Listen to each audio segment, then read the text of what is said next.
Hey guys, it's Joe. Cheers to the weekend. I hope everyone's doing great out there. This coming at you tonight with a horror movie review. I literally just got home. Well, I had to pour myself a drink first, of course, but I literally just got home from Sinister 2. Now, I'm sure a lot of you, all of us horror fans probably know the first Sinister movie.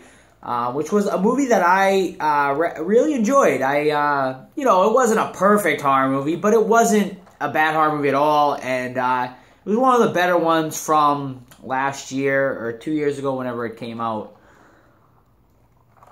But it was a pretty solid movie. It was a very, very solid horror movie.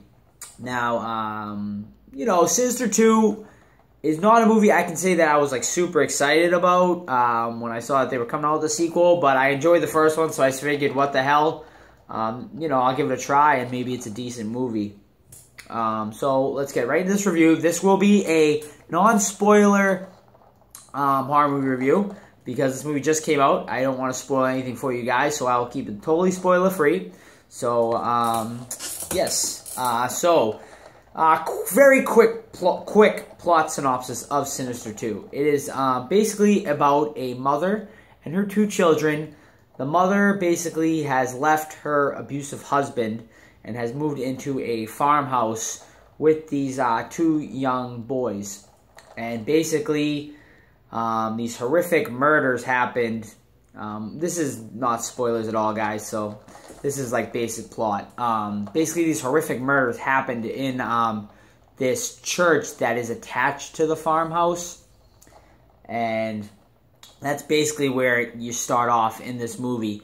Now, one of the main there is a returning character from the first Sinister, and that is the police officer. I cannot remember his name right now, but it is the police officer that helps out Ethan Hawke's character in the first Sinister. He has become a main character. He has kind of become, I wouldn't say obsessed, but he's become nearly obsessed with the original case, and he's basically been tracing this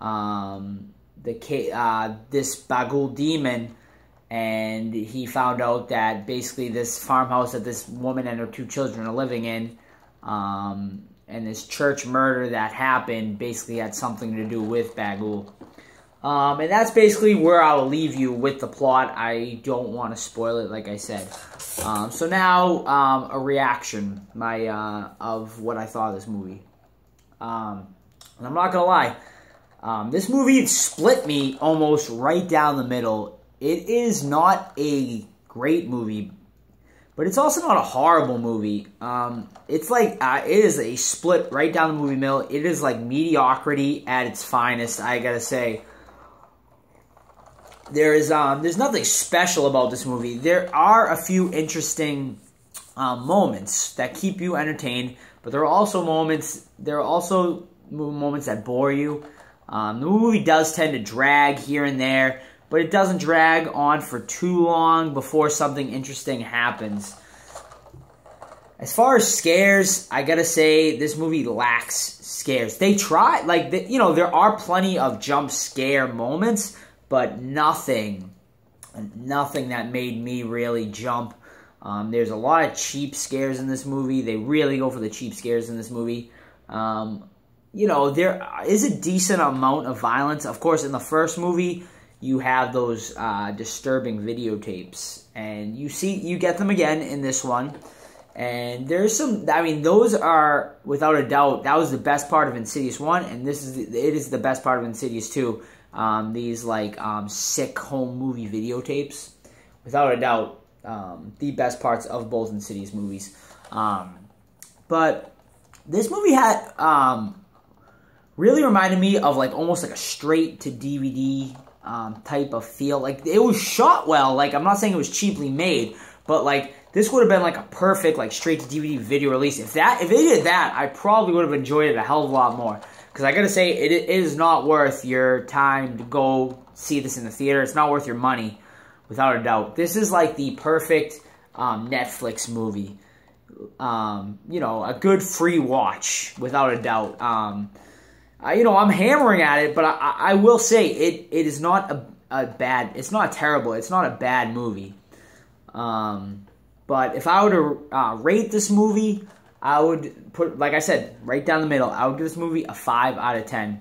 Now, going back, I gotta correct something. I gave The Gallows a 5 out of 10, and I made a mistake. I should not have given that movie a 5 out of 10. That movie is so much worse than this movie that it made me think that, like, I rated that movie way too high. So I am knocking The Gallows down, guys, and I'm knocking it down a lot. I'm knocking that down to a 3 out of 10. That movie was bad. I should not have given it a 5 out of 10. I had to rethink that movie, and after rethinking it, it is a movie that is, like I said, 100% not worth your time. This movie, if you miss it, it's not a big deal, but it's worth way more of your time than The Gallows was, that's for sure. So I will give, I keep wanting to say Insidious for some reason, but I'm going to give Sinister 2 a 5 out of 10.